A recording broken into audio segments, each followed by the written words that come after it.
All right. Well, we on. tried to do the countdown. We're a couple minutes late anyway, so we're skipping the countdown today. We're getting right to it, and we got a big show coming tonight. We have fall camp opening in the SEC and 2025 burning questions. We're going to go sort of rapid fire and just go through the burning questions for every team. So it won't be super in-depth, but we'll just talk briefly about everyone's squad out there and what are the biggest questions heading into fall camp and ultimately the season.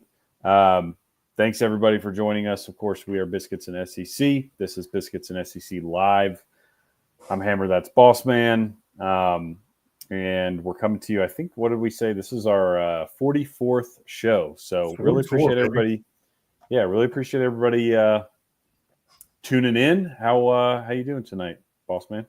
Man, I am doing great. It's hot as Hades here in Texas, but check all that out. That is preview season here. It is talking season's almost done. It's time for preview mag season to really start diving into these teams, which is we've been doing a lot of research here for our 16 and 16 series, as well as all the stuff that we've been doing recently with the burning questions. And then last week, as we did just kind of some of the over-unders that we've done, right? And then the overrated, underrated that we had last week, which was a lot of fun. So a lot to get into tonight. It's going to be a lot of fun and really looking forward to talking about some of these burning questions that these teams have going into the season because right now their optimism abounds for just about every program. However, at the same time, everybody has holes that you're kind of looking at and saying, okay, if there's a problem for this team, it's going to be this, right? Or, can this person meet this level? Can this quarterback become what we think they can be? And if they can, that makes the season. If they can't, it could break a season. So going to be fun to get into it. Yeah, absolutely. So to kick us off here, it's actually not on our little show rundown with fall camps opening and our burning questions, but I did want to touch on something that we included in the newsletter this morning. So you can see below at the bottom of the screen, we do a weekly newsletter. Weekly at the moment, we're about to ramp it up to twice a week once the season gets going. But for now, it's on Wednesdays. And Boss Man and I write that, once a week just to keep you up to date with the latest SEC college athletics news. And this week's newsletter that I wrote this morning had a pretty big section on the Trump executive order. Don't worry, we're not going to get political on the show, but obviously this impacts potentially, depending on where it goes, the college athletics and namely college football, the breadwinner or biggest revenue generator in that space. So there's a much more in-depth write-up, as I said, on the newsletter or in the newsletter from earlier today, but just some high-level points I think that are worth hitting on. There were sort of two things, at least from what I read, that this executive order is addressing. First of all, it prohibits third-party pay-for-play payments, essentially, NIL collective payments. That does not include legitimate NIL payments. So, it says in there using their language, right? But it's basically saying we're going to prohibit third-party pay-for-play payments. However, that does not include legitimate fair market value compensation that a third party provides to an athlete, such as for a brand endorsement. So, for example, the Dr. Pepper commercials that have featured, Quinn Ewers or DJ Lagway or whatever. Obviously, those are legitimate. Those players are signing a deal with that brand, participating in brand commercials, so on and so forth. Whatever they're paid is legitimate. What is not considered legitimate by this, and the executive order aims to outlaw, is the collective saying, "Hey, we'll pay you $500,000 a year to come here and maybe you do some autograph signings, maybe you don't, but that's what your NIL deal is going to be. They're trying to nix that. And then the next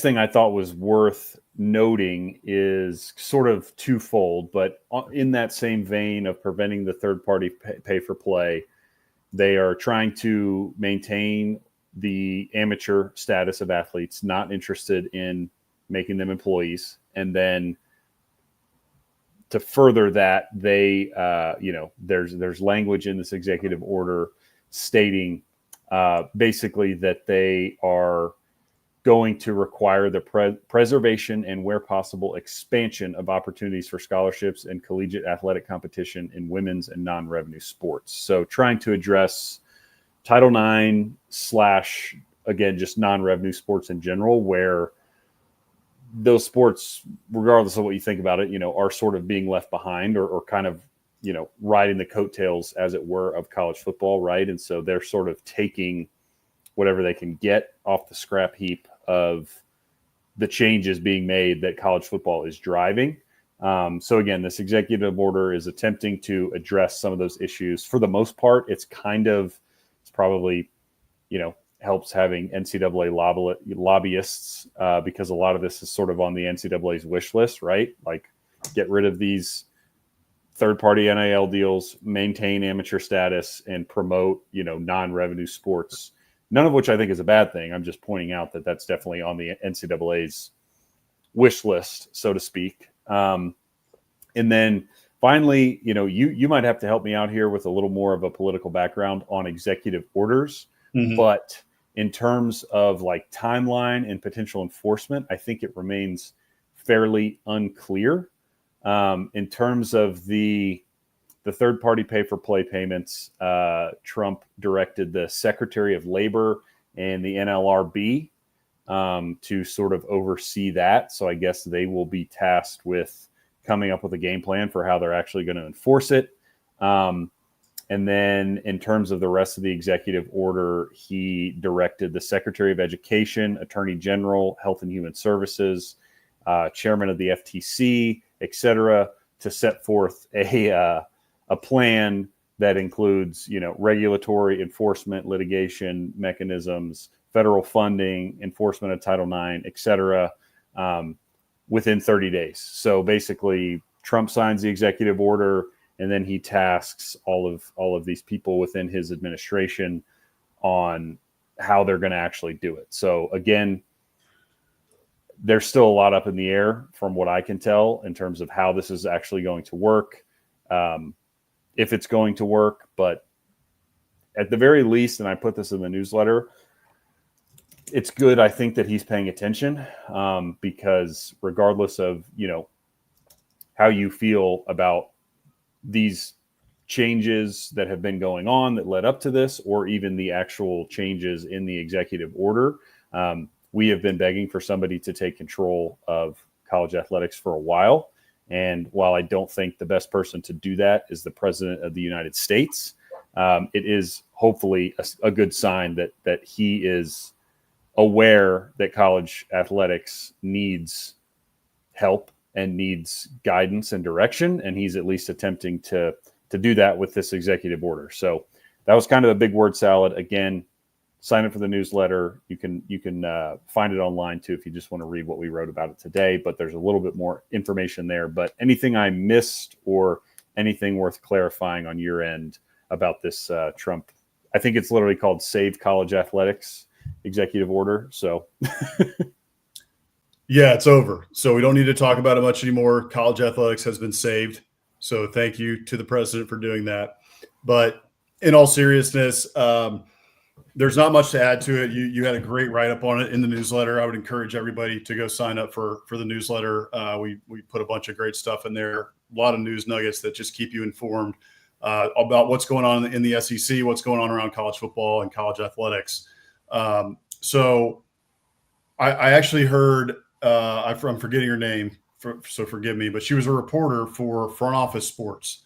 And she went on Texags this week, and I was just listening to different shows throughout the week to try and get more of a pulse on these different teams. And of course, being an Aggie, right, I matriculate to Texags often. Not the message boards, everybody. Don't worry, I'm not a message board poster, but I do enjoy their content. So they had this reporter on from Front Office Sports, and she mentioned two things that are interesting, and one of them aligned with kind of my thinking.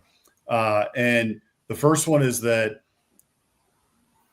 executive orders are only enforceable up to a certain point, right? These can get challenged in court. They don't exactly have the total force of law because they aren't set by Congress, right? The laws are set by Congress and they're signed by the president. So it can give guidance to some degree. It can also, tune different agencies to do different things in order, to push the president's priorities. So that is interesting. You mentioned that it's going to be 30 days to really have a plan put together. So look, at the end of the day, I think that it's good, right? That people are paying attention, like you said, especially people at the highest levels of politics now, because we've had folks for years now, Nick Saban, many people, ADs have been yelling for congressional action on this. And the NCAA has even been asking for congressional action on everything because it's kind of a mess. So we're getting looked at by the highest levels of government now to try to get this thing figured out and to try to preserve college sports, because I also think that the Save College Sports Act and some of the things that were in this executive order show that the president is hearing kind of what people are saying about this, and that they love college sports. It's a very American thing. There's nothing like it, across the rest of the world, and people are very fervent and passionate about college athletics, particularly college football. So we don't want it to become something that it's not, and then because of that it loses viewership, it loses fans who have been a fan of the game, fan of their team for generations. So I think we're starting to move in the right direction, which is great. So we'll see where this all goes at the end of the day, but I think it's a step in the right direction, and it shows that people are paying attention to this. And the final thing, to put just a quick bow on it, is that the reporter also from Front Office Sports mentioned that President Trump wouldn't be doing this if he didn't think that there was a lot of interest in this subject, right? And that he think it could probably help him politically to some degree. Well, from a political standpoint, President Trump has done very well across the South, no matter, what you think of his politics in terms of, electoral status and all of that stuff, right? Generally the South has voted for President Trump and really likes what he's doing. So he understands his constituency, and he understands, at least for us, right, in the SEC, and a lot of people in the SEC have been yelling about this. He understands his constituency. He understands that a lot of people are very interested in this and want it to be fixed and in a good spot going forward. And so from a political standpoint, I think he's thinking about that as well. So it's a good thing we got these eyeballs on it, and we'll see where it goes from here. But it's not fully saved just yet. Yeah, correct. And again, I mentioned it in a newsletter, but obviously we will keep a pulse on the situation. And as more comes out within the next 30 days on how exactly they plan to implement some of these orders, we'll keep you apprised of that in there. So again, shameless plug, sign up for the newsletter. But that's enough about the executive order, because it is July 30th, fall camps. Many got started today across the SEC. So football is truly back, which is fantastic. And we're, as we said, going to talk about, burning questions for all these different teams. And we don't have a ton of fall camp, intel. Again, they just started. There's been some opening day press conferences, but we'll kind of just tie that into the burning questions, because I think several of them relate to the opening of fall camp, including our first one with some breaking news, kind of earlier this week with Florida coming out of Gainesville and DJ Lagway's health. So you wrote up our first burning question, and it's pretty simple. Can DJ Lagway stay healthy for Florida? I think that's the biggest question for Florida. We've talked about it many times on this show. I love DJ Lagway. I think the ceiling is the roof, to quote Michael Jordan. For DJ Lagway, this kid, he could win the Heisman during his time at Florida. He's an incredible talent, and he is that dude. He wasn't fully healthy last year, as we all know, from multiple aspects. He was dealing with a sports hernia most of the year. Also was dealing with a little bit of shoulder pain. That also flared up more so in the offseason. And then he also had the lower leg injury that he dealt with against Georgia. So he basically was playing on one leg and probably at like 70% for most of those games. And in the games that he started, they went 6-0. So if he's 100% this year, the sky's the limit for Florida. We all know Florida's got a lot of talent this year. I have our Florida 16-16 coming out. It should be coming out tomorrow. So we do a deep dive into Florida. Be sure to check our social media for that posting and go check it out on biscuitssec.com. But everything to me hinges on DJ Lagway's health this year. And he's going into fall camp now. We had it was reported by a Gator 247 writer, I believe, that he's dealing with a lower leg injury and he's in a boot. So he's probably not going to participate too much in fall camp, which they're saying it's minor. It probably is minor. I believe, the Florida officials, when they say that, they wouldn't say that, if it wasn't, I don't think. But you just have to be worried at this point about his health because so much is riding on his shoulders for Florida to be, what they can be this year, which is, potentially an 8-win season again, probably. Schedule's incredibly tough, as we all know, but they have the potential to be an 8 to 9 win team this year with DJ Lagway. Without him, I think he can kiss the season goodbye, frankly. So, we'll see about his health, but that's the biggest burning question for Florida, without a doubt. Yeah, I agree. And Mike, our friend and colleague, Mike Huseman here of Off Season After Dark, brings up a good point. Tough for Napier to keep his job. I think the only thing I'll add to this, and this is something we can't really know until we see. Obviously, if he's not healthy, that will be clear because he won't be playing. But I saw two people actually bring this up. One, Connor O'Gara of Saturday Down South, and then the other, Brooks Austin, who does a bunch of film breakdowns on Twitter, and I think he writes for a Georgia Bulldogs outlet of some sort. But both of them basically said, even if he starts game one, and let's say he starts all 12 games, which would be a great outcome of all of this, how ready is he going to be? Because you brought it up. Last year he was injured. He missed a lot of practice. Spring did not throw all of spring because of his shoulder. And now we're starting fall camp, and we don't know exactly how much he's going to be practicing, when he's going to be back. As everyone has said, Lagway, talent-wise, is on par with anybody in the country. Perhaps, some would even argue the most talented quarterback, physically speaking. But he's still young. He's a true sophomore. And we're looking at a guy who was limited in his freshman year on the practice field, missed spring ball, at least throwing, and now is going to be missing fall camp. So, I mean, what is he going to look like? You can be the most talented guy in the world, but if you're not comfortable in your system, if you don't have any chemistry with your wideouts, I mean, how good can you really be? So I think that's another piece to this, where even if he is, healthy, quote unquote, for the season, and is able to play, how much have these injuries that have just been mounting up, how much are they going to impact his play on the field, and to where he's just not quite ready or not quite comfortable because he hasn't had practice time? You can talk to anybody, especially at the quarterback position, like, man, reps are huge, and he's been missing out on reps basically his entire career at Florida. So it'll be really interesting to keep an eye on that, even if he is healthy and able to play. I agree. I'll just add one quick thing, because I know we got to run through a lot of these quickly, but let me pull up Florida's schedule here. So you got whatever the hell that is, LIU there first, and then USF. So your first 2 weeks, right, aren't, not that USF is a total cupcake, but they're not that good. So Florida should beat USF, of course, right? They've been a thorn in Alabama's side, but they shouldn't be a thorn in any other SEC team side, and they never should have been a thorn in Alabama's side anyway. So Florida should come out of that 2-0 no matter what. So you have two pretty good tune-up games there.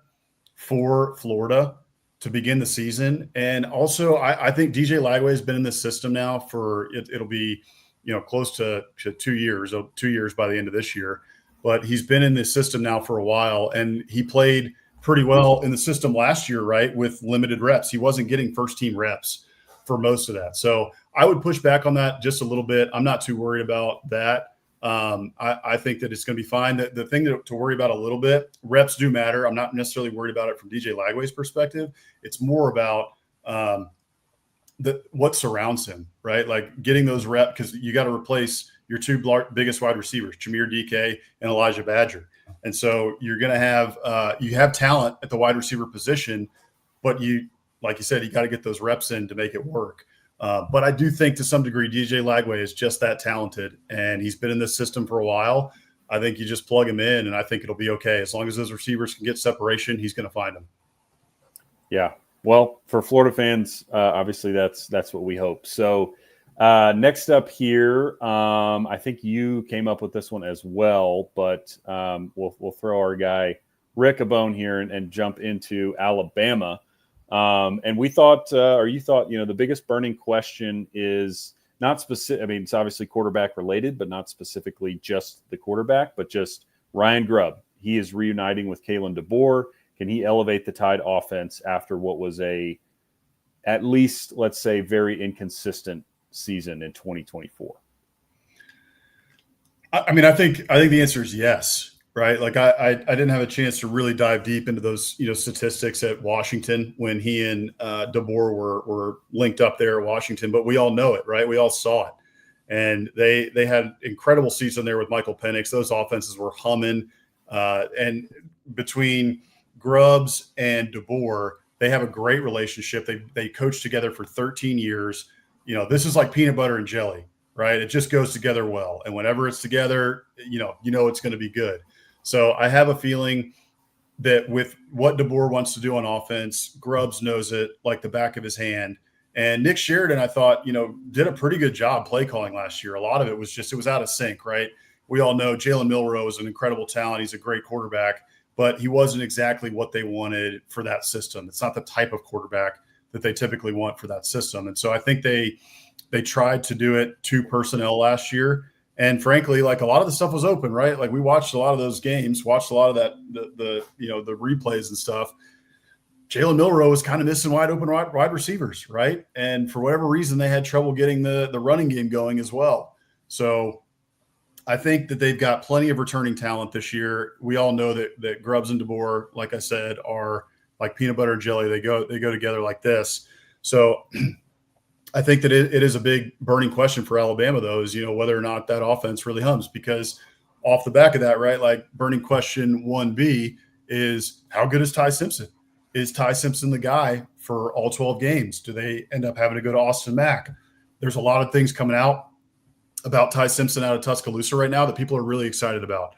I'm hearing a lot of stuff from folks around the program at Alabama that, hey, watch out for Ty Simpson. Like he really has the talent, and he's been in this system now, and that folks are excited about him. So I think a lot of it hinges on, what Alabama looks like on offense this year. And I personally expect it to be much improved. I agree. I think it will be much improved. The thing I'm really interested in, again, is it's less so about quarterback. I think you bring up a good point, whether it's Simpson, all signs seem to be pointing toward that. And if he is the starter, he's been there a very long time. He was a very highly touted recruit. He's probably got the arm talent and obviously experience in the system, being his second year under DeBoer and his 4th year, I think, on campus. But I'm interested to see if kind of the guys around him. We talked a lot about the Bama offense last year and their inability to run the ball unless it was Jalen Milroe. You look back at that 2023 Washington team. Of course, Penix was a fantastic quarterback. I'm not expecting Simpson to be that, although he could, but I wouldn't bet on that. But just looking back at some stats, Washington had a stud running back. I'm sure, I remember he was a stud. I didn't remember his name. I just looked it up. Dylan Johnson. He ran for almost 1,200 yards and 16 touchdowns. Mm-hmm. Does Jam Miller do that for Bama? Do they have somebody that can be a bell cow like that?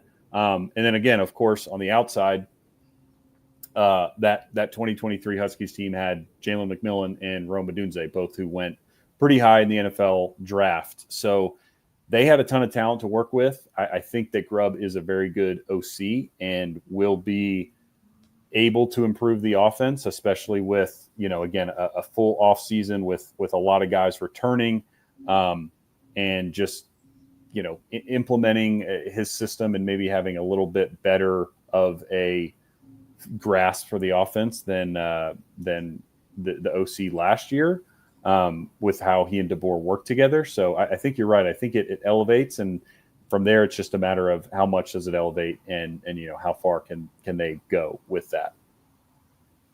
Yeah, agreed. Well, we'll keep rolling on here.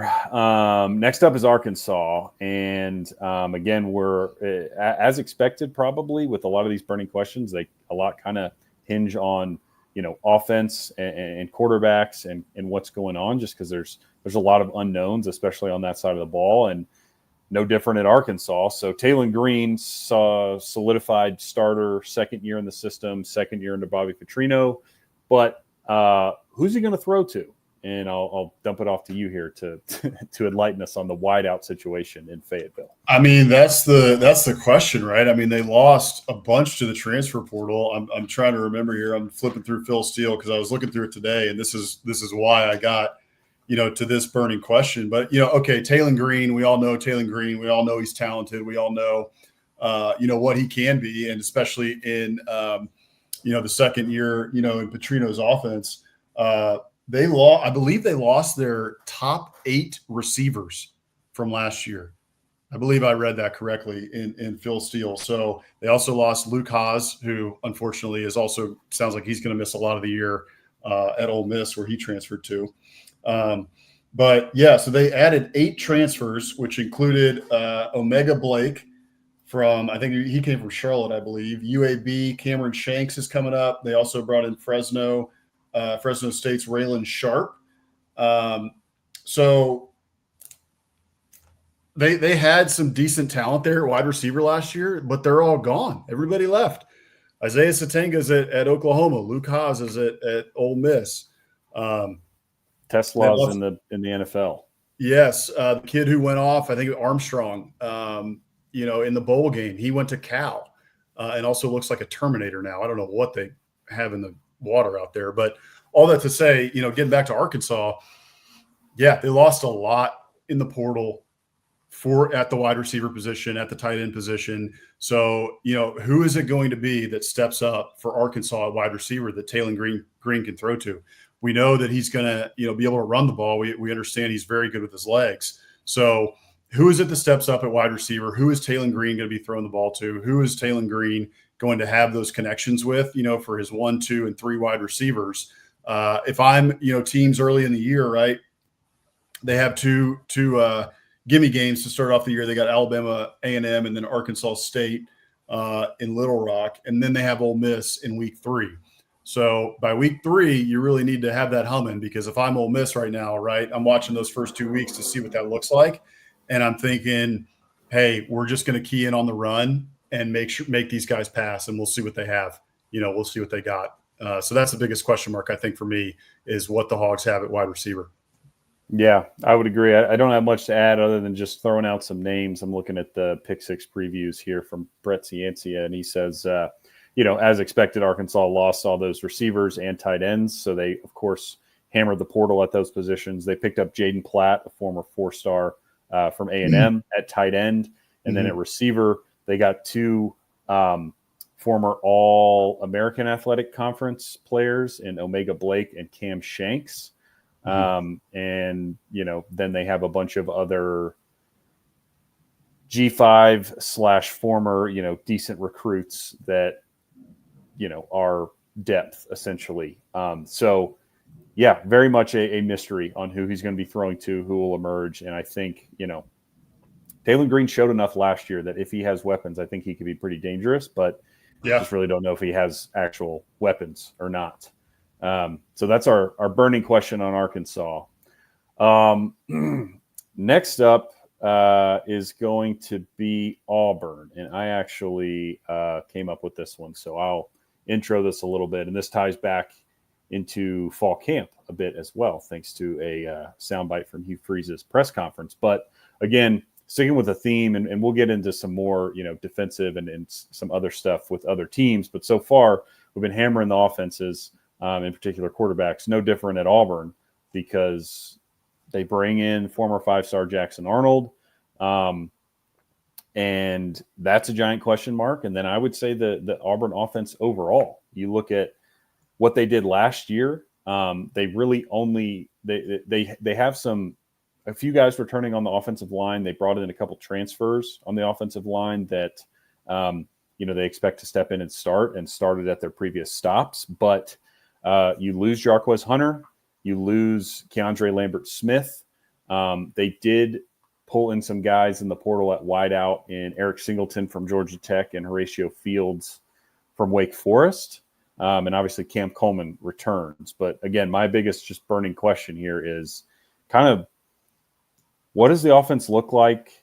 And can Hugh Freeze find some of that, magic that he used to have? He used to be very well respected as an offensive genius, really, from his time at Ole Miss. His offenses at Liberty, I know it's only Liberty, but were very effective. And in his 2 years at Auburn, they have just not been good. Peyton Thorne was not really the answer, but even when Peyton Thorne played, decent, I thought the Hugh Freeze play calling was odd. We harped on it all last year with not really giving the ball to Jarquez Hunter. And to put a bow on this burning question, in case any of y'all missed it in Freeze's press conference today or yesterday, I don't remember exactly when the quote came out, but he was talking about how he asked DJ Durkin to take it easy, tone it down on defense, because his main goal coming out of these practices and coming out of fall camp is to get Jackson Arnold confident, which is not a bad plan or idea, but it really makes you wonder and question how far along Jackson Arnold is. If you have to ask your defensive coordinator to tone it back during fall camp, and the fact that he would air that out publicly, I think is just kind of foolish, because obviously we know the confidence issues that Jackson Arnold probably has, not just because he's, struggled with turnovers, but he got benched last year at Oklahoma. Things did not go well there. He transferred for a reason. And to air that out publicly really, again, just makes you kind of question, okay, is Jackson Arnold going to be good? Or is he going to be a guy that throws 18 touchdowns and 14 picks next year, which would be a very bad sign for Hugh Freeze and Auburn? Yeah, we'll see. I agree. I think Jackson Arnold is the biggest question mark that you have on offense. He has the talent. There's still a lot of people. I haven't given up on him yet. I think he could still figure it out at Auburn. And, to go a little deeper into that too, Jackson Arnold's going to have all the weapons that he needs there at Auburn. They have a stacked wide receiver room, right? We all know about Cam Coleman, but you also brought in Eric Singleton from Georgia Tech. And then you also have Malcolm Simmons, who it looks like, he's hopefully going to get past his legal issues and should be starting there as well.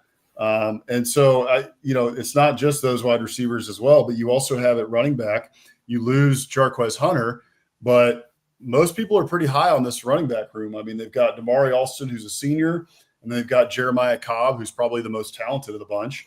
And then you brought in also, you got Darrell Robinson, who was at UConn last year. So they also will be behind a pretty veteran offensive line. This offensive line should be pretty good. And you expect also that Auburn is going to utilize Jackson Arnold's legs, much like Oklahoma did last year. So I expect a pretty multiple and varied offense from Auburn. That it just remains to be seen, right? Can Jackson Arnold really get it going through the air and be able to utilize all of this talent on the outside that Auburn has?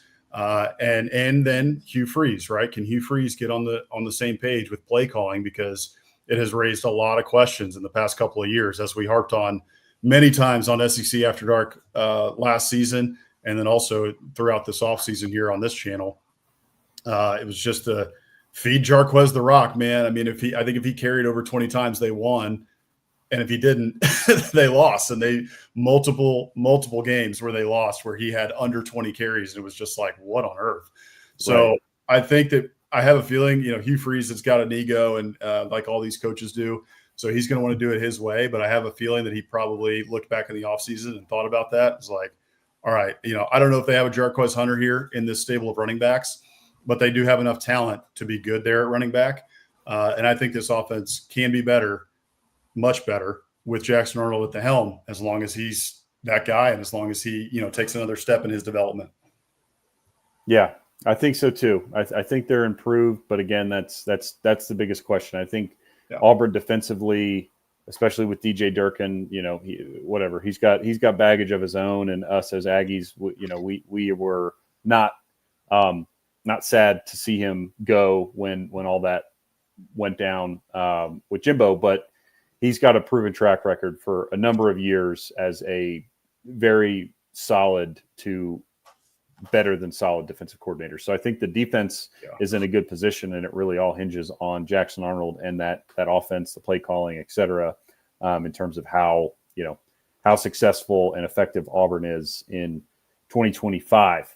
Moving on to one of Auburn's biggest rivals, and continuing our offensive trend here, we'll go to the Georgia Bulldogs, and I'm going to kind of put this on, Mike Bobo again. I don't think this is totally.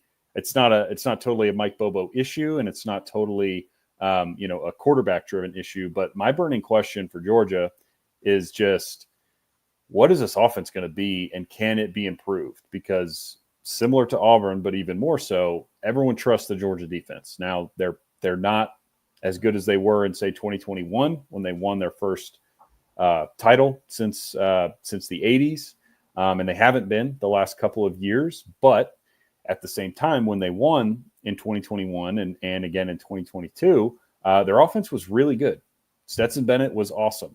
Brock Bowers, Ladd McConkey, they had a stable of running backs. And last year, Carson Beck was very erratic. They had basically no running game to speak of from the tailbacks, and their wide receivers, frankly, were a mess. Arian Smith, really just not effective. Deion Bell hurt a bunch / also not very effective when he played. I mean, it was very much a hodgepodge of, we hope this guy can catch it when he's open. And I think that definitely played into Carson Beck's struggles, because we saw him a year prior have a great season. So coming into this year, it's just like, okay, what is Mike Bobo going to do with the offense? Because I have to imagine they're going to need to find a running game. That's, I'm sure, an emphasis for Kirby is like, dude, get the running game in order. I don't care how you do it. We need to be able to run the football. And then obviously, through the passing game, very interested to see what Gunnar Stockton can do.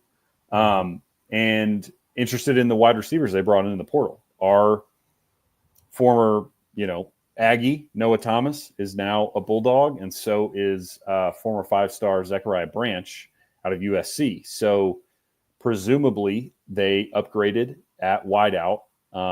Quarterback certainly remains to be seen, and running back, I just sort of trust that Georgia has guys that are good. Can they run block, and can they actually, be effective? Time will tell. But I think the burning question for Georgia is, what is your identity on offense? Because they did not have one last year, and I'm interested to see what Bobo does in 2025. Yeah, I'm with you. I look, there's all the talent in the world right now for Georgia. They're always loaded, as you would expect. But this year they really bulked up that wide receiver room. As you mentioned, you got Oscar Delp coming back at tight end. They're going to have all the weapons that you need to be successful. So the two question marks are what you raised right here in this question. Mike Bobo, can Mike Bobo use those weapons to bring Georgia back to, an 11-win season or 10-win season, SEC championship, and college football playoff type of year? And then Gunnar Stockton, right? Can Gunnar Stockton, much like Jackson Arnold, can he use the weapons that are around him? Because you got everything that you need to be successful. Now, can you make sure that you get those guys the ball and allow them to create in space? I mean, you got Zachariah Branch, right, that came in. You got Noah Thomas that came in. Colby Young, right? So Oscar Delp, as I mentioned. There's a plethora of weapons here. You got Nate Frazier at running back, who was a highly touted recruit. Freshman year, he had 671 yards last year. So coming into his sophomore season, he's expected to be the bell cow of this group. And it's just a deep running back room, as it always is at Georgia, right? They grow them like corn out there in Georgia. They're just always popping up incredible running backs, and they have for the past 15 years. So it's really just about, can Gunnar Stockton step up? Can he utilize those weapons that are around him? And can Mike Bobo, as folks, in Georgia have had their consternation at times with Mike Bobo and the way he's run the offense, can Bobo and then can Bobo with Gunnar Stockton utilize those weapons that are around him? Because you got everything you need to win a national championship with the weapons that are on the outside. Yeah, absolutely. Well, we're going to keep on rolling here, and I'll flip it back to you. We'll go a little bit out of order here, but just to give you the floor again with one of the questions you posed, and we'll go to the as our friend Corey Burton of Locked On Vandy and his Dogs podcast, the Regular Guys podcast that he does. He likes to say both ends of the spectrum of the SEC. So we're going from Georgia to Mississippi State, since Vandy is no longer the SEC bottom dweller. And the question you said here for Mississippi State, the burning question of 2025, is who's on the team? Fair question. Who are these guys? Who the heck is everybody? Who the heck even are these people? So I don't remember the exact number, but it was something like 40 transfers out from this program. And Jeff Levy talked about it at SEC Media Days, just about how many transfers they had to bring in. And, you're looking through, right? I'm reading through Phil Steele the other day, and you're going through like, okay, aside from quarterback, right? Because they did lose Michael Van Buren. He left and went to LSU. But you have Blake Shapen, who comes back, and then you bring in who's the Luke Croman-Hoke from Florida State. And then you get Kamario Taylor as a freshman coming in. But then running back, you have to bring in you bring in a couple transfers. Then it was like, just go down the list of these different position groups. It was like, lost 6 guys from last year, and you brought in 5 new transfers, brought in 6 new transfers, brought in 4 new transfers at this position group. So it's really it's just a hodgepodge. They're really going to have to put together just a lot. And we've talked about this a lot on this show, just about with the data that we now have from the transfer portal, right? We've got a couple years now of data in the transfer portal. Most of the teams that have been successful, there's a couple outliers, but most of the teams that have been successful in this era have mostly done well in the recruiting rankings, and they have developed their players. They have done very well at retention of keeping kids on their roster, and then they have filled spaces that have a couple holes on their roster. So they'll bring in, 8 to 10 transfers in the portal, right? Maybe 15 at the most. And then those guys plug the holes, or maybe they add a little bit of depth. But most of the guys that are producing for your team are the ones who have been in your system for a while, right?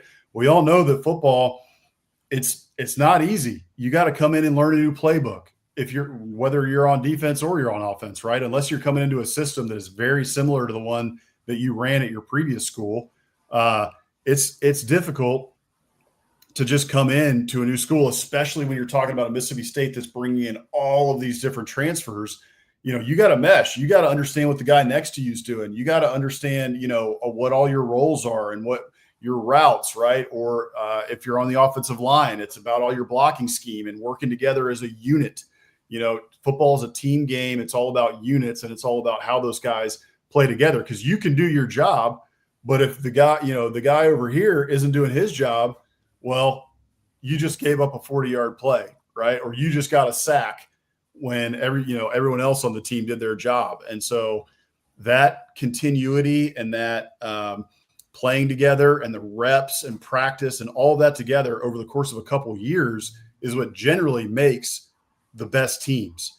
So bringing in all these new guys, like who the heck is on the roster? It's just, I think it's going to be another building year in Starkville. And so that's what you got to look at, man. Who the heck is on this team? Who's going to step up And are these guys all going to mesh together in order to give Mississippi State a fighting chance? Because last year they gave a couple teams, a run for their money, but the goal this year has to be get an SEC win, get 2 SEC wins, right? Like just start to build for the future for Jeff Lebby.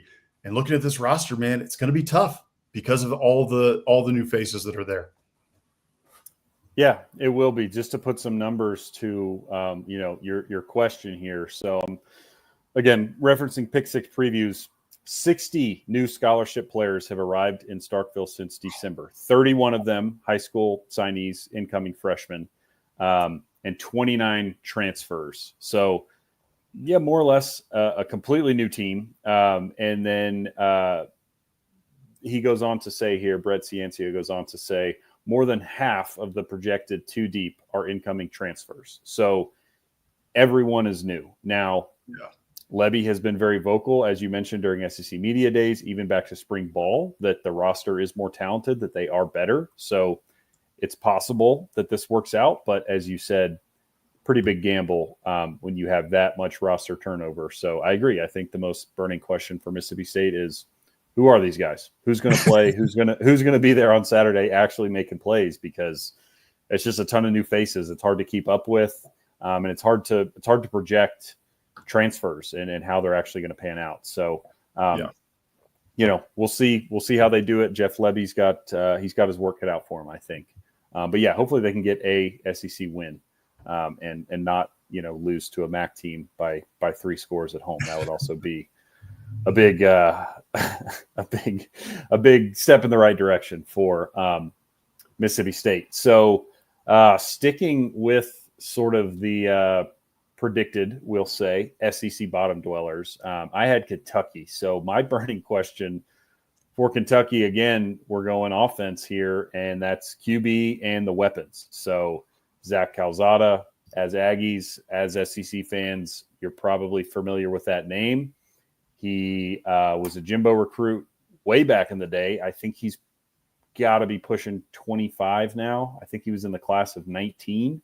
Played a few years at A&M, never was the starter until Haynes King got injured, and he took over in that 2021 season. Was very up and down, has good arm talent, but struggled at times with turnovers, and also probably a lot of that not his fault because he's playing in a Jimbo Fisher offense where every quarterback struggled. But ultimately transfers away from A&M, goes to Auburn, never plays it down, is injured, out for the entire season, and then goes to Division III Incarnate Word in San Antonio, has 2 phenomenal seasons, lights it up statistically speaking, but it's Division III Incarnate Word, and now he's back in the SEC at Kentucky. I don't think he's been named the starter, so perhaps he won't be. That maybe, I don't want to bag on the guy, but maybe that would be a good sign if he does get beat out, meaning that they actually have somebody, pretty decent on the roster, but presumed to be the starter. And beyond him, again, to kind of take it back to what he struggled with at A&M, I don't think the weapons were the issue at A&M. I think it was the coach and the offensive system. But at Kentucky, I think the weapons could be an issue. We talked about this plenty this offseason. They lost their 2 best receivers in Dane Key and Barrion Brown to the portal. They had a total of 5 receivers leave the program via the portal. They did bring in a couple of former big-time recruits in Kendrick Law, transfer from Bama, and I think it's J.J. Hester from Oklahoma. So, again, they have dudes that used to have, a certain amount of stars, 4 and 5 stars attached to their name that haven't really done anything. So I guess those are the guys you're counting on. But, my burning question would just be, is Zach Calzada an SEC quality starting quarterback? And then if he is, does he have anybody to throw to? I don't need to expand on that too much because you hit the nail on the head. They lost Dane Key, and then who's the other one that went to LSU? Why am I forgetting his name? Barrion Brown. Yeah, Barrion Brown and Dane Key. So losing those 2, that hurts, man. But the problem for Kentucky is that they've been cycling through offensive coordinators, just constantly. So it's been a new system for the last like 4 or 5 years. I mean, it's just constantly been a turnover. And then you've been bringing in a new quarterback every single year to try to learn a new system and then to try to, go out and play. And so it's just been, it hasn't worked out. And now we're going to try and do it again, right? With you got your offensive coordinator returns finally for the first time in years, but you have Zach Calzada who's coming in. He's got to learn a new system, right? He's got to figure it out. Now he's got to get on the same page with all these wide receivers. I do think that Zach Calzada has the talent to be an SEC starter. We saw some flashes of it in games with Texas A&M. I mean, he beat Alabama, and go back and watch some of the highlights from that game. He threw some dimes. He can spin the rock. He's a pretty solid quarterback. I remember Mike Huseman, our friend from Off Season After Dark. Mike, I know you're in the chat tonight. A couple shows ago when we were talking about the over-unders on the season, we got to Kentucky, and he mentioned that, I was talking up Zach Calzada and that I believed in him, and I gave Kentucky the over because of Zach Calzada, and he said that I believed in Zach Calzada more than his mom does. So There may be some truth to that. I do think it's going to be difficult with the new system coming in for Zach Calzada, but got to remember, go all the way back to his recruitment. He committed to A&M fairly early. A&M, Jimbo, and they wanted him pretty quickly. They had identified him, even though he was a 3-star coming out of school. They identified him and they said, this kid is somebody we want. And then it got down to the wire, and Georgia came in late, and Georgia really wanted Zach Calzada. They made a hard push for Zach Calzada near the end of his recruitment. So Georgia thought he had the talent. A&M thought he had the talent, and so did Auburn when he went there for a year and didn't play because of injury. So I do think that he has the talent to be an SEC starter. It's just a matter of, hey, can these weapons step up? Can he, figure it out on the offensive system quickly enough to really get things going? So we'll see. That is the big burning question for Kentucky. No doubt. Well, I don't know. We're maybe about halfway through, so we're probably going to go a little over time. We'll try to go rapid fire on these last handful of teams. But before we do, we'll take a quick break to thank the Steer Agency for sponsoring the podcast. Football is all about strategy, just like winning in business. Whether you're dialing up the perfect play on Saturdays or looking to dominate in public affairs, PR, or digital marketing, you need a team that delivers results. That's where the Steer Agency comes in. They craft winning strategies that get you seen, heard, and ahead of the competition. Don't just play the game, control it. Visit thesteeragency.com today and take your brand to the next level. Appreciate those guys sponsoring the show. Also, not a sponsor, just a shameless plug in case they want to. I've got my Tabasco polo on. I'm a big fan of Tabasco hot sauce, and we're doing burning questions. So obviously I had to rep the brand. So, hey, Tabasco, we have a big audience in the Southeast right in your demo. So hit us up for sponsorship opportunities. We would be thrilled to work with you. All right. So let's see. We'll hop in here. We'll go to LSU. A lot of people are predicting good things for the Tigers this year. So I came up with the burning question, and that to me was, does Blake Baker's defense step up? I think, there are some questions on offense, mainly the offensive line, but LSU, even with the inability to run the ball in years past, especially since Brian Kelly got there, like offense hasn't been the problem. With Nuss coming back, with the weapons he has, I think they'll be solid on offense. It's the defense that I have burning questions about, because they were very much improved last year under Blake Baker in his first year. I think they went from somewhere in like the hundreds to maybe like 60s in overall defense, which is a big improvement. But to get where they want to go, which is competing for an SEC title, making the playoff, and honestly making a run in the playoff. I mean, I think it's pretty clear with Nuss coming back, with the money that they spent in the transfer portal, they are all in. So honestly, even just, making the college football playoff may not be enough to meet this team's goals. But so again, that's why it hinges on the defense for me. I mean, I'm going to list off a few guys here to emphasize what they did in the portal on defense, but these are all at least 4 stars rated guys coming into the portal. They picked up Patrick Payton, edge. Bernard Gooden, defensive lineman. Jack Pyburn, edge. Jamari Butler, edge. Mansour Delane at corner. Jakeem Jackson at corner. AJ Hulsey at safety. Tamarcus Cooley at safety. So, again, they're basically trying to rebuild their defensive line and their defensive secondary in the portal.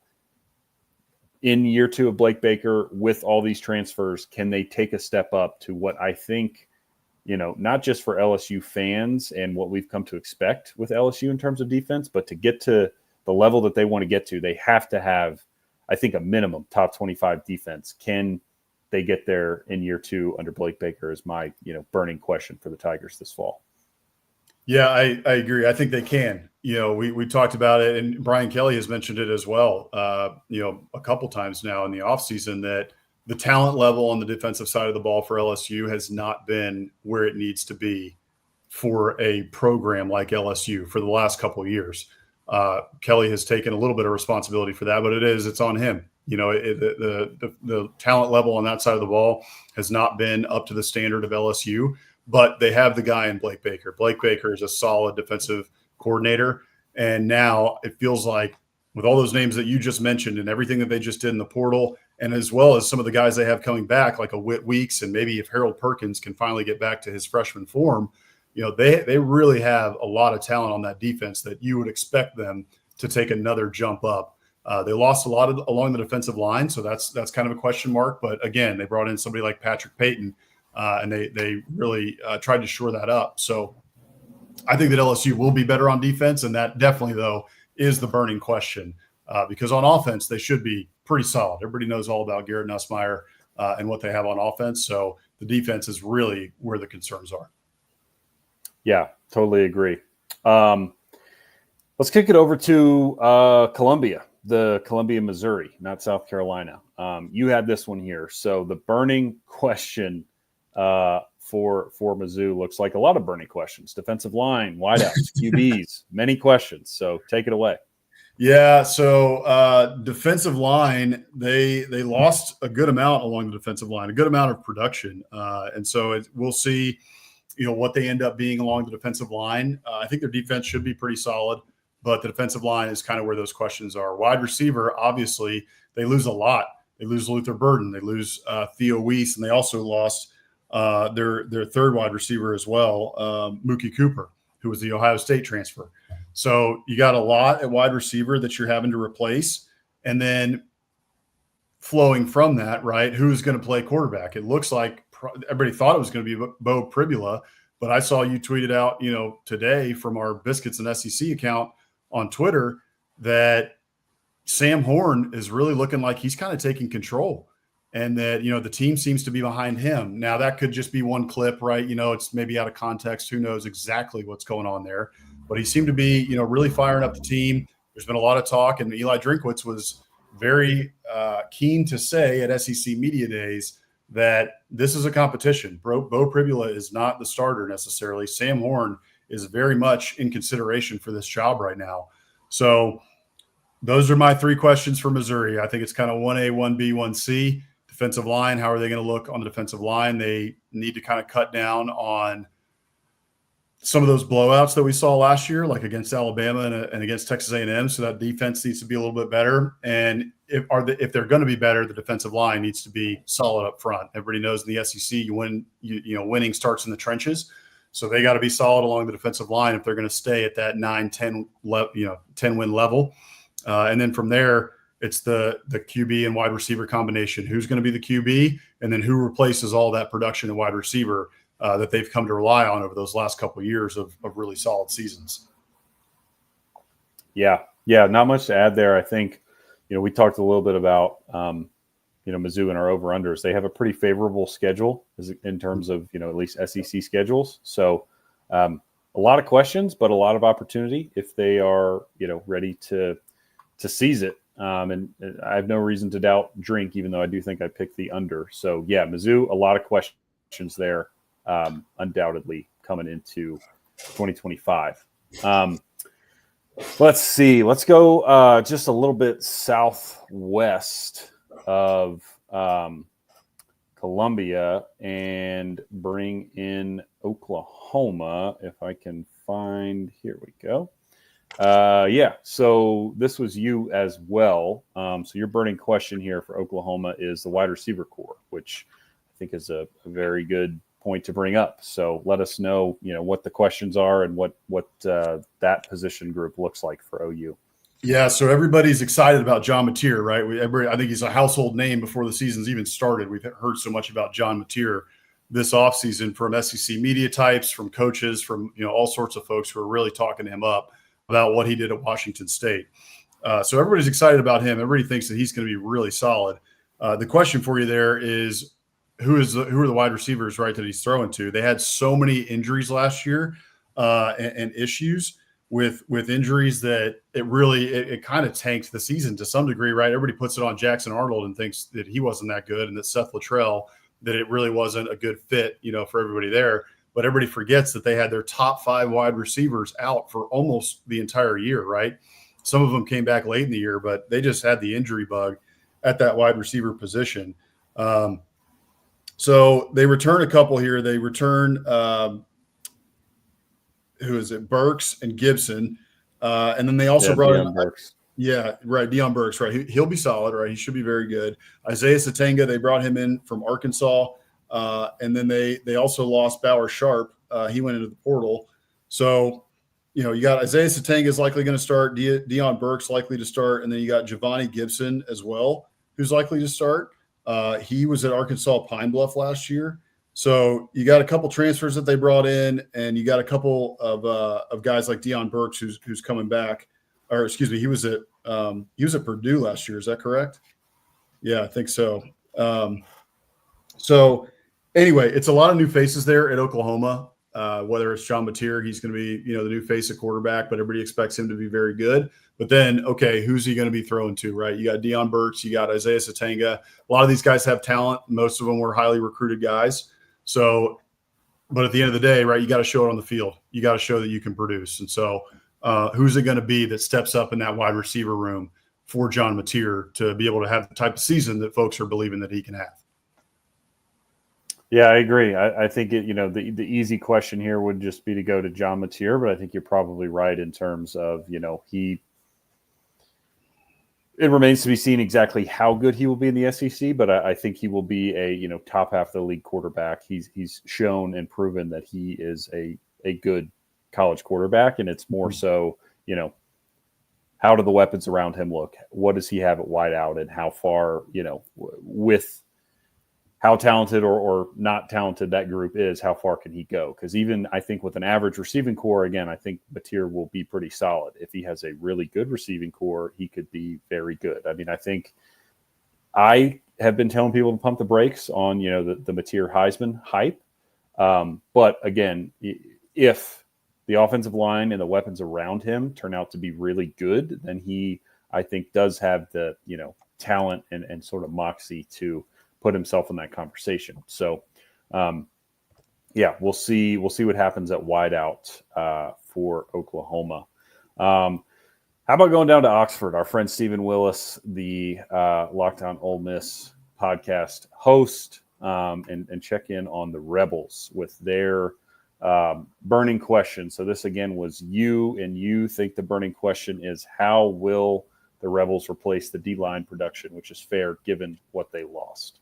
Yeah, I mean, that's the thing. They just lost a ton of production along the defensive line, right? I mean, you lose Walter Nolan, you lose Princely Umanmielen, I believe he's gone as well, right? So he's gone, yeah. Yeah, he's gone. So Jared Ivey, I think, is gone. Jared Ivey's gone as well, right? I think JJ Pegues is gone. I think I'm correct about that. So yeah, I think so. And as well as Xavier Harris.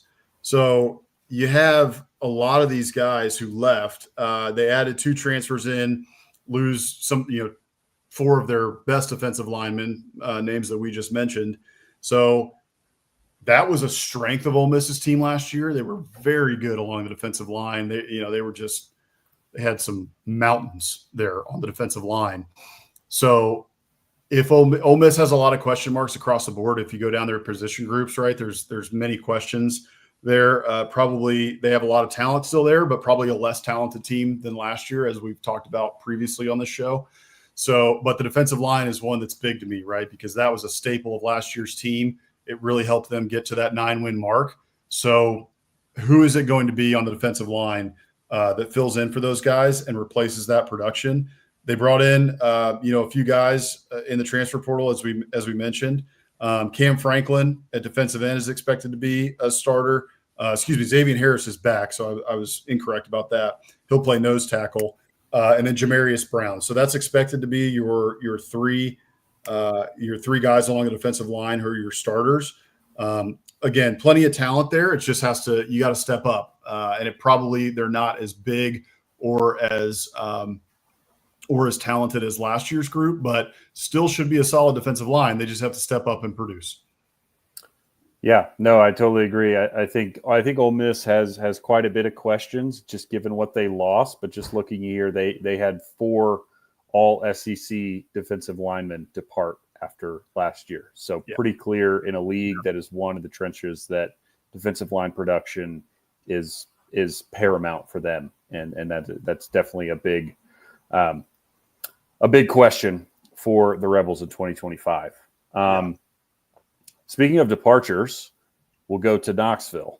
And obviously the burning question here is Joey Aguilar, that dude, or able to, do anything close to what not necessarily Nico did last year, but what maybe he was projected to do this year, as everyone was kind of expecting a big jump up for him. And Aguilar comes in after starting 2 years at App State, transferring to UCLA after last season in December, and then transferring to Tennessee after spring practice this year. I mean, again, it's kind of a cop-out, but clearly Joey Aguilar is the burning question for Tennessee.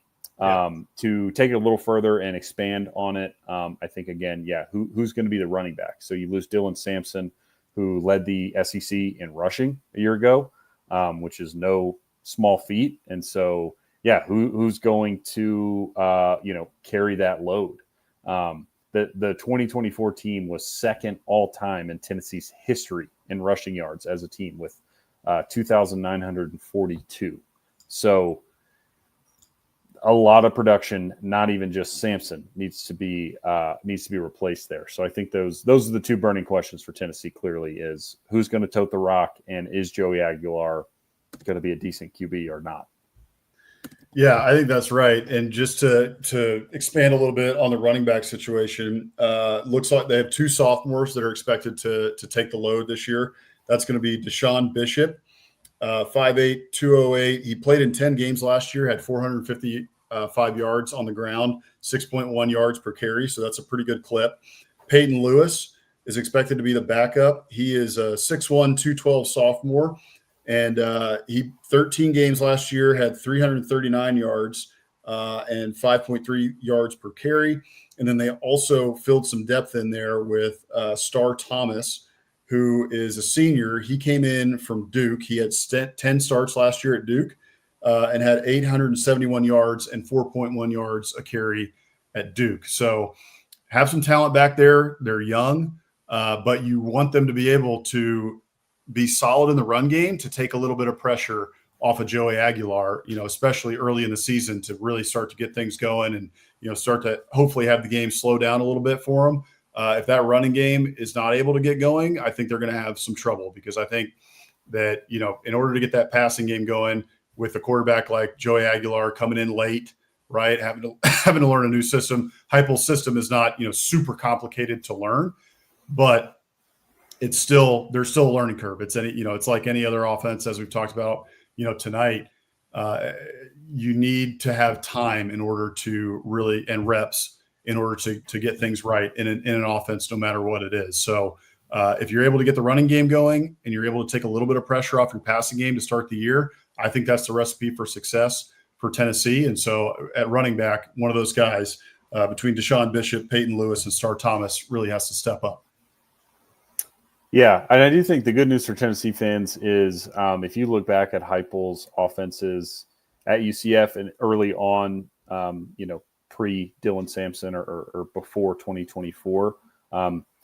He consistently has a 1,000-yard rusher. He typically does have a very good back, has a good run game. I think kind of similar to Lane Kiffin. Oftentimes people think that offense is more predicated on, big plays, explosive plays through the air, when a lot of what they do is hand the ball off. It's fast and they run a hurry up, but they hand the ball off a lot. So if the offensive line can block, I think they will probably have somebody pick up the slack. I don't know that they have a Dylan Sampson on the roster, but between those three guys, you're probably right. They should be able to, pick up a lot of that production. So, all right, I think we've got 4 left here. So we're in the fourth quarter home stretch. We will take it now to the other Columbia for South Carolina. The burning question for the Gamecocks 2025. How will the offensive line hold up, and who's going to step up at wideout? A tale as old as time. Yeah, that's right. So they lost a lot along the offensive line, and this has been an issue for South Carolina for a couple years now, really, right? The last 2 years have been an issue. If you go read my 16 and 16 on South Carolina, which I posted last week on biscuitsSEC.com, I believe they lost 4 starters along the offensive line, or maybe I think it was 3 starters along the offensive line, and had to backfill. They have some talent there, and they got a couple really solid kids in the recruiting class recently who are coming in, but they had to backfill. I think they brought in 3 offensive linemen from the portal, might have been 4. So it's been a question. It's been an issue, especially for the last 2 years in Columbia. It was an issue last year, really, and Lenora Sellers, kind of brushed over some of those issues. They still gave up a lot of sacks last year, but because of Lenora Sellers' running ability, he was able to get out of pressure and kind of turn some negative plays into positive yardage.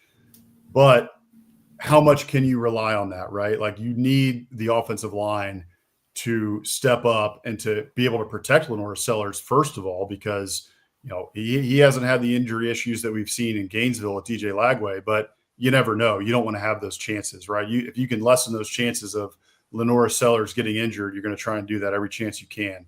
So the offensive line has to mesh. They've got some new faces there. They got, they're going to have to put three new faces onto the offensive line to start.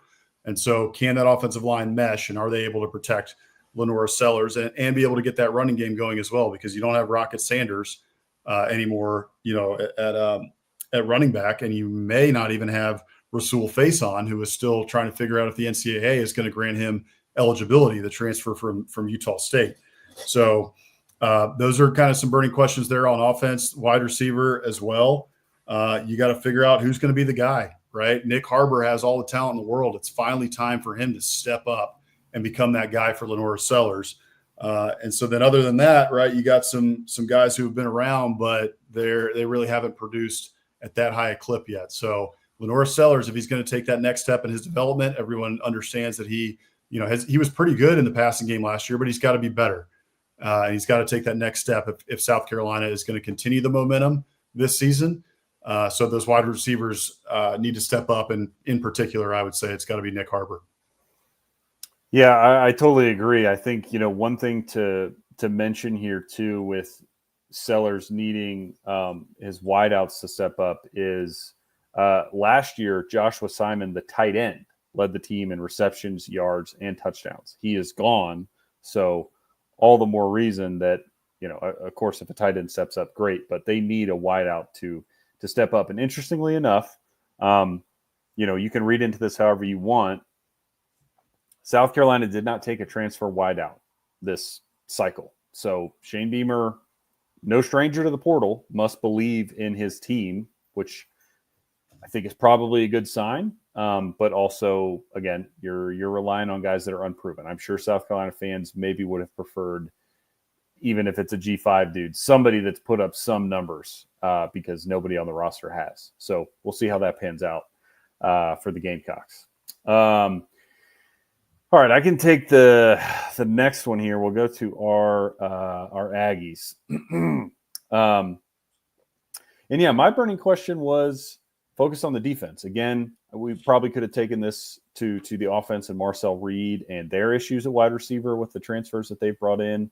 But I wanted to focus on the defense because really last year when the Aggies fell off late in the year, it was the defense's fault outside of the Texas game. That was a great performance by the defense. But in general, I mean, you look at the South Carolina game, the Auburn game, the bowl game, it was defense just getting gashed. They couldn't get quarterbacks to the ground. They didn't get consistent pressure.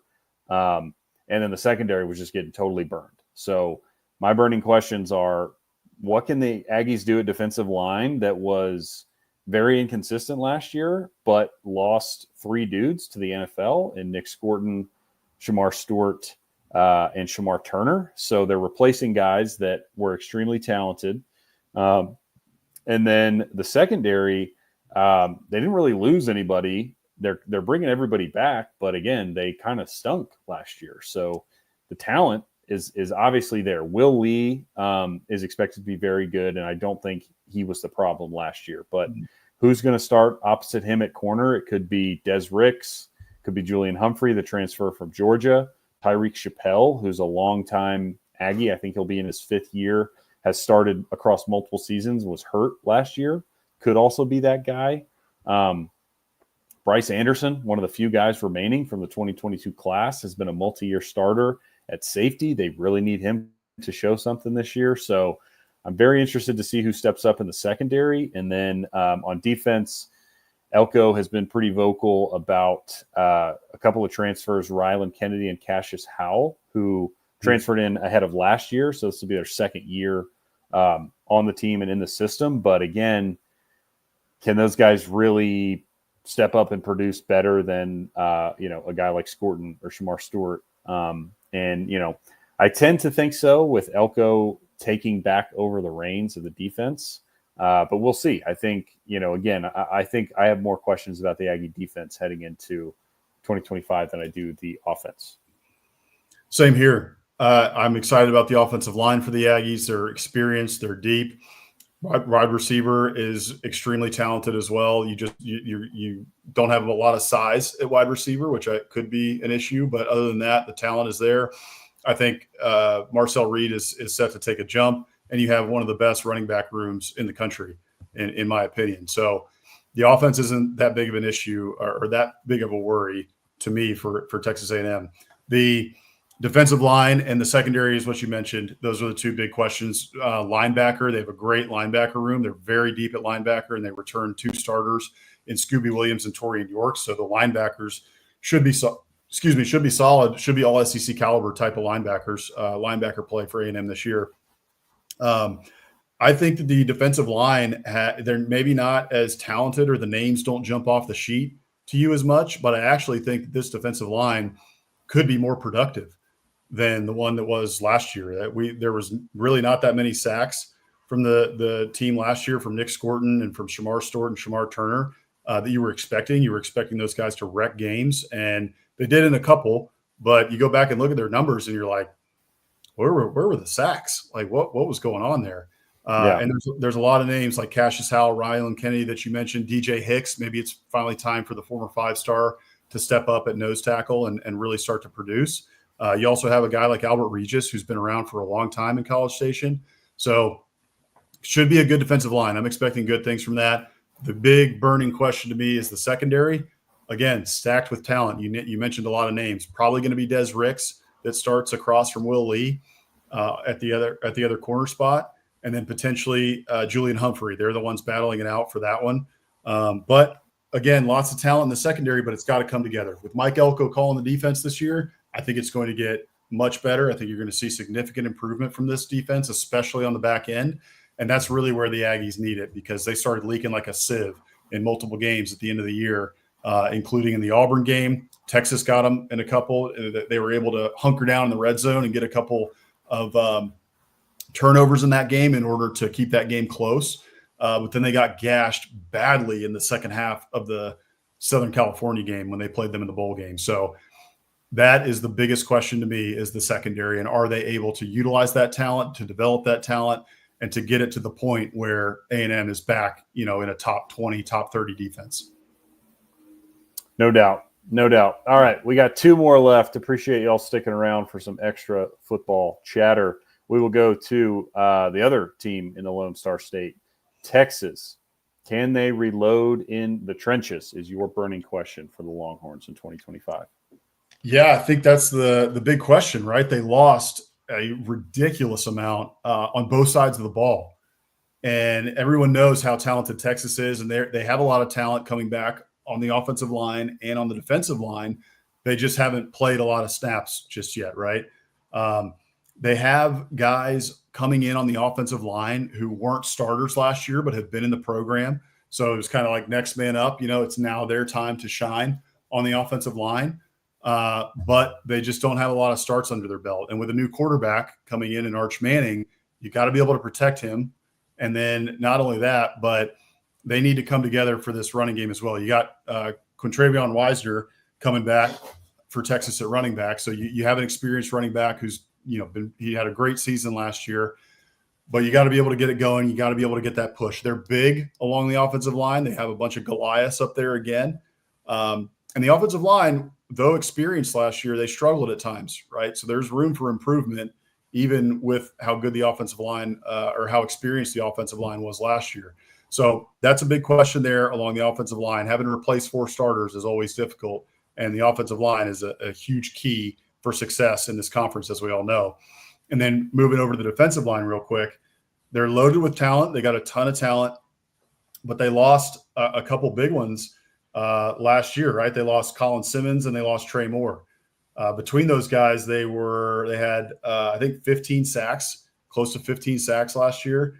And then also around 11 or 12 tackles for loss. So a lot of production that they're having to replace along the defensive line. They bring back, they bring back Vernon Broughton, which is great. Vernon Broughton is gone as well. So that's another one. Broughton's gone. Simmons is back. Colin Simmons returns. Oh, Simmons is back. Okay, so I'm sorry. I had those mixed up. Simmons is back. Vernon Broughton is gone, but they are having to replace a lot along the defensive line.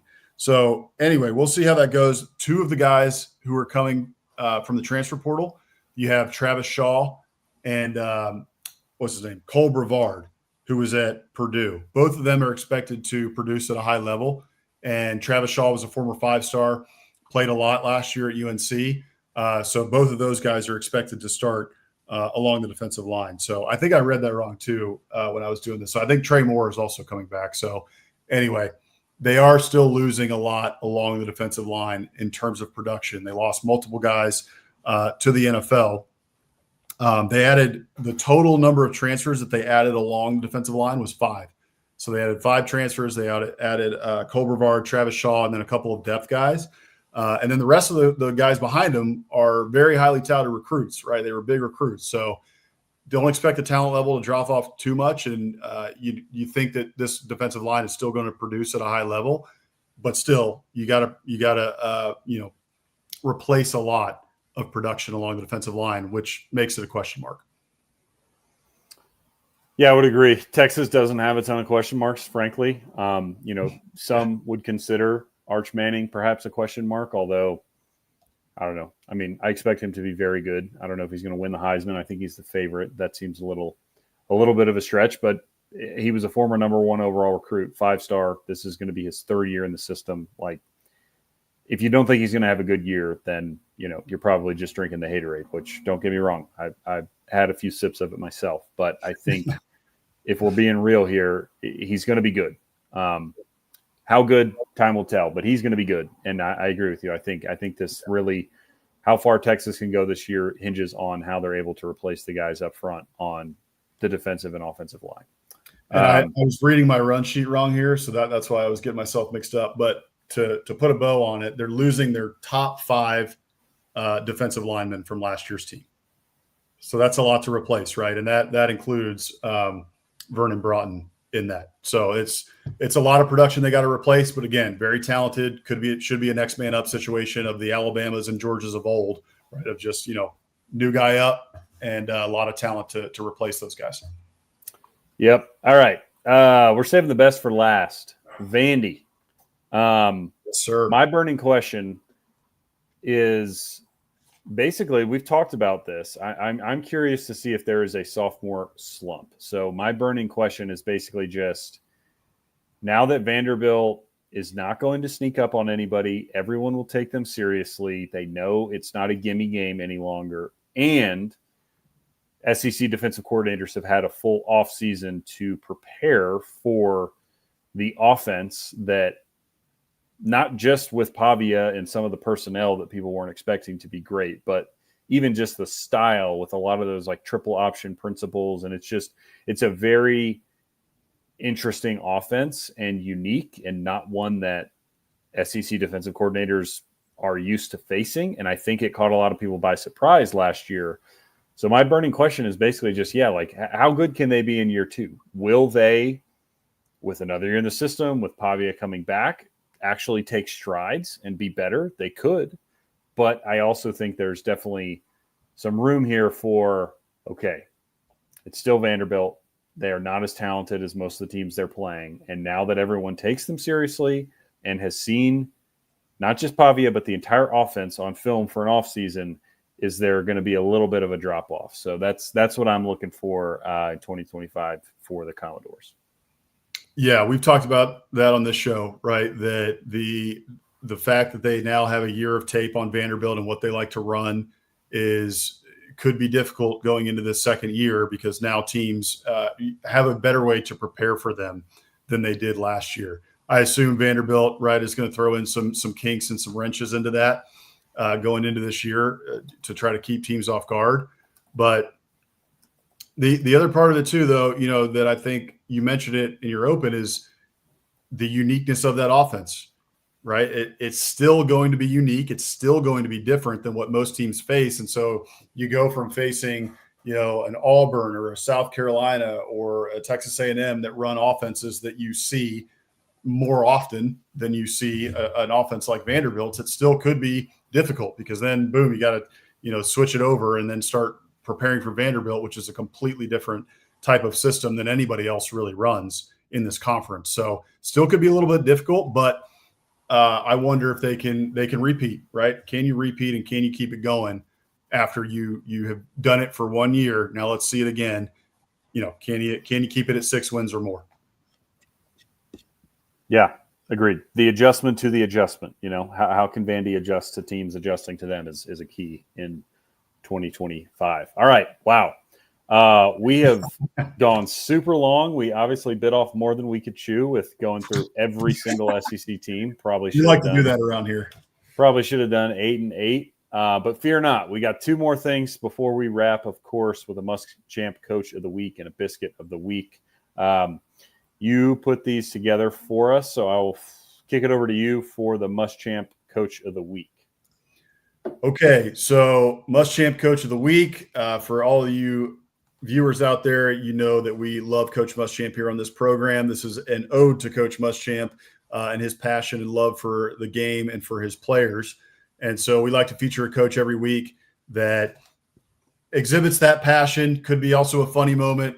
Coach Muschamp at times could be adversarial with the media. He could, have a quip every now and again, and was super passionate. So we like to feature a coach that embodies the style of Coach Muschamp. So this week we had an interesting one out of Big 12 Media Days. That we had a couple potentials here. We had Hugh Freeze with his interesting comments about length and girth in the SEC.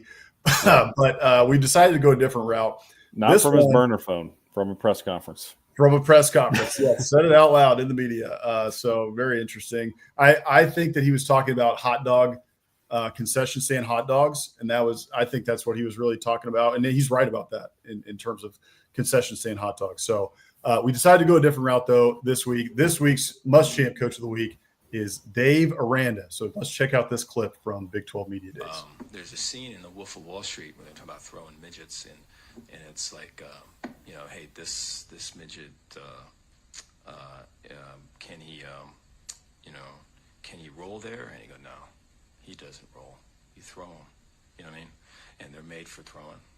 And then after a while, they start talking and they go, well, you know what? I think if you start talking, if you start, they may think they know we're making fun of them. The midgets may think we're making fun of them. So then I'm going to start, they may get mad at us. And then the guys go, well, what we need to do is make them think they're one of us. And they go, one of us, one of us. And I think that's the thing with coaching, call it recruiting, is it's that way.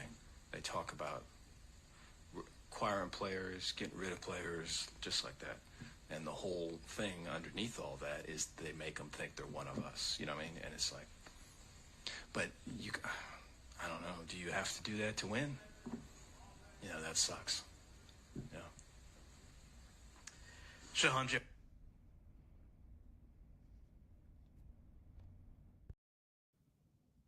One of us. One of us.